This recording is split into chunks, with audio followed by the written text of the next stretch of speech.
चलिए आज बिहार के 2011 सेंसस के कुछ जरूरी आंकड़ों पर एक नजर डालते हैं।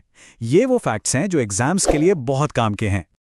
एक बात साफ कर दें, हम जो भी बात करेंगे वो सब 2011 की ऑफिशियल जनगणना रिपोर्ट पर आधारित है, तो जो भी जानकारी मिलेगी वो एकदम सटीक और भरोसेमंद है। आज हम 5 खास पहलुओं पर बात करेंगे।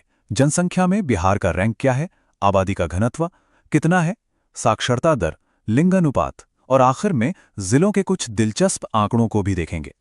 तो शुरुआत करते हैं सबसे बेसिक सवाल से। पूरे देश में आबादी के लिहाज से बिहार कहाँ खड़ा है? ये एक ऐसा सवाल है जो अक्सर कॉम्पिटिटिव एग्जाम्स में देखने को मिल जाता है। क्या है इसका जवाब? जी हाँ, तीसरा। 2011 में बिहार भारत का तीसरा सबसे ज्यादा आबादी वाला राज्य था। और ये आबादी छोटी मोटी नहीं थी। कुल 10 करोड़ 41 लाख लोग। ये भारत की टोटल पॉपुलेशन का करीब 8.6% हिस्सा था। मतलब देश की आबादी में बिहार का एक बहुत बड़ा योगदान है। अब इतनी बड़ी आबादी है तो ये भी देखना जरूरी है कि लोग कितने पास पास रहते हैं, और यहीं से बात आती है जनसंख्या घनत्व यानी पॉपुलेशन डेंसिटी की। और ये आंकड़े तो एकदम चौंकाने वाले हैं। देखिए, जहां पूरे भारत का एवरेज 382 लोग प्रति स्क्वायर किलोमीटर है, वहीं बिहार का आंकड़ा है 1106, मतलब नेशनल एवरेज से लगभग 3 गुना ज्यादा। सोचिए कितनी घनी आबादी है वहां। तो ये एक बहुत जरूरी पॉइंट है। 2011 की जनगणना के हिसाब से पॉपुलेशन डेंसिटी के मामले में बिहार सभी राज्यों में नंबर 1 पर था।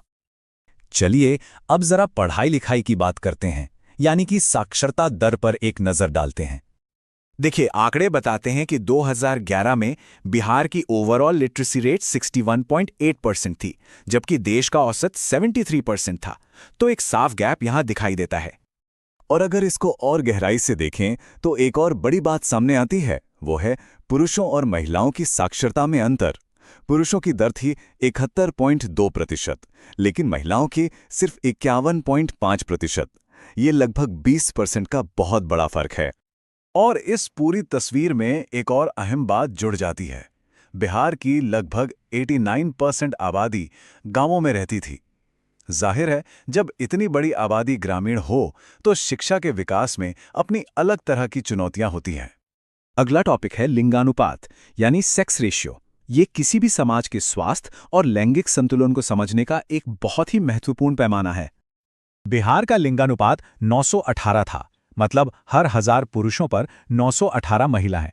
ये आंकड़ा देश के औसत 940 से कम था, जो एक बड़े जेंडर इम्बैलेंस की तरफ इशारा करता है।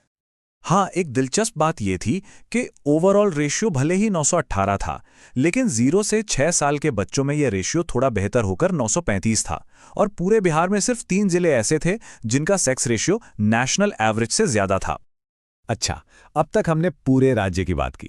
चलिए अब थोड़ा और जूम इन करते हैं और देखते हैं कि अलग अलग जिलों ने क्या हाल था, कौन सा जिला किस चीज में आगे था और कौन सा पीछे। तो अगर आबादी की बात करें तो पटना जिले की आबादी सबसे ज्यादा थी और शेखपुरा की सबसे कम। पॉपुलेशन डेंसिटी में शिवहर जिला सबसे ऊपर था, मतलब सबसे घनी आबादी वाला जिला, और इसके ठीक उलट कैमूर में आबादी सबसे कम घनी थी। साक्षरता में रोहतास ने बाजी मारी और राज्य में पहले नंबर पर रहा। वहीं 2011 के आंकड़ों के मुताबिक पूर्णिया में साक्षरता दर सबसे कम थी। लिंगानुपात की बात करें तो गोपालगंज का नाम सबसे ऊपर आता है। ये अकेला ऐसा जिला है जहां महिलाओं की संख्या पुरुषों से ज्यादा है। और स्पेक्ट्रम के दूसरे छोर पर है मुंगेर, जहां लिंगानुपात सबसे कम दर्ज किया गया। तो चलिए अब तक हमने जो भी डिस्कस किया है उसके सबसे जरूरी पॉइंट्स को फटाफट एक बार फिर से देख लेते हैं। ये 4 बातें बिल्कुल याद रखने वाली हैं। आबादी में तीसरा स्थान, घनत्व में पहला स्थान, साक्षरता दर नेशनल एवरेज से कम और लिंगानुपात भी नेशनल एवरेज से कम। ये बिहार की 2011 की डेमोग्राफिक प्रोफाइल की नींव है। और अंत में एक सवाल, ये सारे आंकड़े 10 साल से भी ज्यादा पुराने हो चुके हैं।